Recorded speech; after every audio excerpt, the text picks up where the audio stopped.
chi lavora il lavoro agile da casa e ha un infortunio è riconosciuto come infortunio sul lavoro e non come un normale incidente domestico. Quindi la estrema positività è che fa giurisprudenza quello che con fatica siamo riusciti ad ottenere dal giudice del lavoro del Tribunale di Padova. La sentenza del giudice del lavoro ha stabilito che l'incidente durante lo smart working è a tutti gli effetti un infortunio sul lavoro. Il riconoscimento è arrivato dopo una battaglia legale per una dipendente dell'Università di Padova che nell'aprile del 2022 si era fratturata un piede mentre era in casa al lavoro. Alzandosi dalla sedia dove era collegata per una riunione in videoconferenza, è caduta provocandosi una doppia frattura alla caviglia destra che l'ha costretta prima ad un intervento chirurgico e poi a 180 giorni di inattività. Inizialmente l'INAIL ha riconosciuto l'infortunio sul lavoro, dopodiché l'ha derubricato a normale incidente domestico.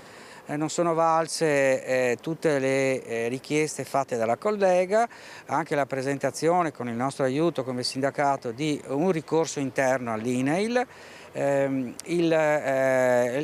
la quale si è totalmente allontanata dal problema. Il sindacato Gilda, insieme alla dipendente, si sono rivolti al Tribunale del Lavoro e la sentenza del giudice padovano ha riconosciuto l'incidente domestico come un infortunio sul lavoro a tutti gli effetti e così la donna, che nel frattempo era tornata al suo impiego, ha avuto ristoro delle spese mediche sostenute durante i mesi di malattia. Ha avuto ristoro delle spese mediche sostenute in tutta la malattia e anche, visto che ha avuto un'invalidità riconosciuta, anche un riconoscimento economico mensile.